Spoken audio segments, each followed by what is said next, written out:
I am Dr. Ramesh Nallaswamy, speaking from Rana Hospital, Tillanagar, Trichy, Tamil Nadu. இன்று நான் பேசப் போகும் டாபிக் முன்கூட்டியே பருவமடைவது. அதை மெடிக்கல் டேர்மில் ப்ரிகாஷியஸ் பிபர்ட்டி என்று சொல்லுவாங்க. ப்ரிகாஷியஸ் பிபர்ட்டி முன்கூட்டியே பருவமடைதல் 1 இல் 10,000 பேருக்கு ஒரு தடவை தான் அது மாதிரி ஆகும். இப்போது முதல்லலாம் எல்லா குழந்தைங்களும் 10th ஸ்டாண்டர்டு 9th ஸ்டாண்டர்ட் 20 வருடங்களுக்கு முன்னே எல்லா குழந்தைங்களும் 9th ஸ்டாண்டர்ட் 10th ஸ்டாண்டர்ட் போகிறப்ப தான் பெரிய மனுஷன் ஆகிட்டு இருந்தாங்க. இப்பொழுது 5ஆம் கிளாஸ் படிக்கும்போது 6ஆம் கிளாஸ் படிக்கும்போதே பெரிய மனுஷன் ஆகிட்டாங்க. அதாவது பிபர்ட்டி என்று சொல்லப்படும் பருவமடைதல் 8 வயசுக்கு முன்னாடி அப்பீர் ஆனாலும் முதல் பீரியட் 9 வயசுக்கு முன்னாடி வந்தாலும் அதை ப்ரிகாஷியஸ் பிபர்ட்டின்னு சொல்லுவாங்க. அதாவது முன்கூட்டியே பருவமடைதல். முன்கூட்டியே பருவமடைதல் 10,000 பேரில் ஒரு பேருக்கு தான் அது மாதிரி வரும். இருந்தாலும் இந்த முன்கூட்டியே பருவமடைந்தால் எப்படி பெரிய பெரிய பருவமடையாமல் பெரிய மனுஷி ஆகலைன்னு சொல்லிட்டு எல்லாரும் எவ்வளோ கஷ்டப்படுறாங்களோ அதே மாதிரி சின்ன குழந்தைங்களுக்கு பருவமடைந்தாலும் அதுக்கும் மனசில் கஷ்டம் இருக்கும், குழந்தைக்கும் கஷ்டமாக இருக்கும். அதுக்கு பேடு வைக்க தெரியாது, மென்டல் மெச்சூரிட்டி இருக்காது. அதனால் 2வது ஷார்ட் ஸ்டேச்சராக மாறிடுவாங்க. இதனால் இந்த முன்கூட்டியே பருவமடையதும் டெஃபினட்டாக அதுக்கும் ஒரு ட்ரீட்மெண்ட் பண்ணிக்கணும்.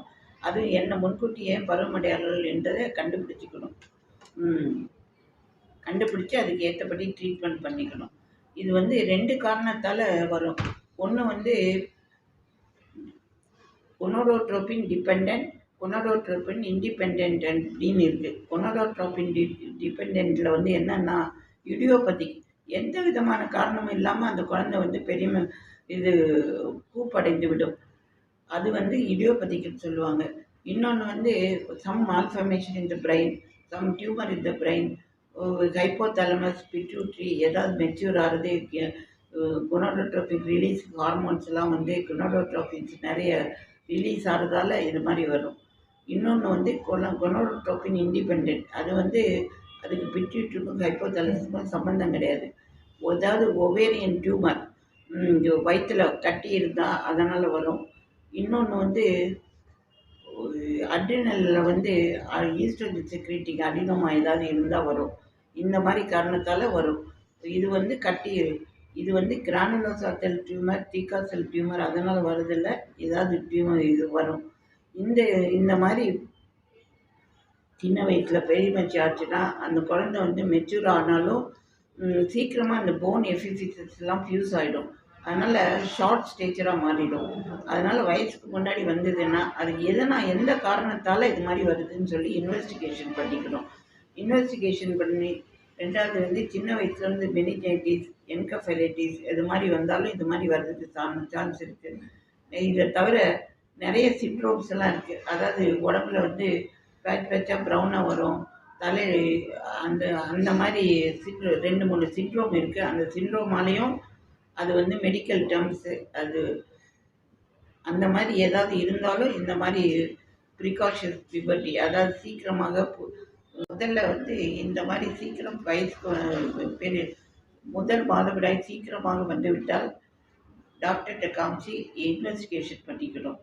என்ன இன்வெஸ்டிகேஷன் பண்ணிக்கணும்னா ஹார்மோன் இன்வெஸ்டிகேஷன், LH, FSH இதெல்லாம் பண்ணிக்கணும்.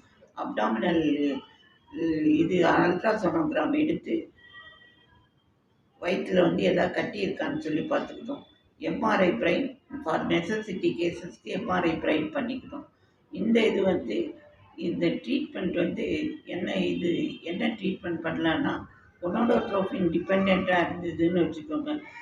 கொனோடோட்ரோபின் அகனிஸ்ட் 3.5 மில்லிகிராம் இன்ஜெக்ஷன் 3 வீக்ஸ்க்கு ஒரு தடவை போட்டுக்கலாம். அது எத்தனை வருஷம் வரைக்கும் நமக்கு வேண்டாம்னு தோணுதோ அந்த மாதிரி ஒரு பூ பெய்தும் வயது வர வரைக்கும் அந்த இன்ஜெக்ஷனை போட்டுக்கலாம். வேறு காரணத்தால் இருந்ததுன்னு வச்சுக்கோங்க, லெட்ரோசோல் அந்த மாதிரி ஆண்ட்ரசோல் அந்த மாதிரி லெட்ரோசோல் மாதிரி மாத்திரைகள்லாம் இருக்குது. அதனோட வகைகள் மாத்திரை இருக்குது, அதை கொடுத்து சரி பண்ணிக்கலாம். முதல்ல பேரண்ட்ஸுக்கும் அந்த குழந்தைக்கும் ரீஅஷூரன்ஸ் வேணும். மென்டல் டென்ஷன் இல்லாமல் பார்த்துக்கணும். அப்படியே வந்தாலும் அதுக்கு ஏற்றபடி ட்ரீட்மெண்ட் பண்ணிக்கலாம்னு சொல்லலாம். ட்ரீட்மெண்ட் வந்து டிபெண்ட்ஸ். இது ஒரு சர்ஜரியாலேயும் இருக்கலாம், சர்ஜரி பண்ண வேண்டியிருந்தாலும் இருக்கலாம். ஏதாவது அட்ரினல் டியூமர், ஒவேரியன் டியூமர் இருந்ததுன்னா சர்ஜரி பண்ண வேண்டியிருக்கலாம். இல்லைன்னா மாத்திரை கொடுத்துக்கலாம், இல்லைன்னா இன்ஜெக்ஷன் போட்டுக்கலாம். எதுக்குன்னா அப்போ தான் வந்து இந்த எபிபிசிலாம் ஃபியூஸ் ஆகாமல் இருக்கும். இதை தவிர எக்ஸ்ரே எடுத்து போன் ஏஜையும் கரெக்ட் பண்ணி பார்த்துக்கணும். இது ப்ரிகாஷியஸ் பிபர்ட்டிங்கிறது வந்து முதல்லயே யாரோ 10,000 பேருக்கு ஒருத்தருக்கு வந்தாலும் வந்தவங்களுக்கு உடனே ட்ரீட்மெண்ட் பண்ணி அவங்களோட ஸ்டார்ட் ஸ்டேஜர் வராமல் பார்த்துக்கணும். அடுத்த காணொளியில் வேறு ஒரு டாப்பிக்கை பற்றி பார்ப்போம். நன்றி, வணக்கம்.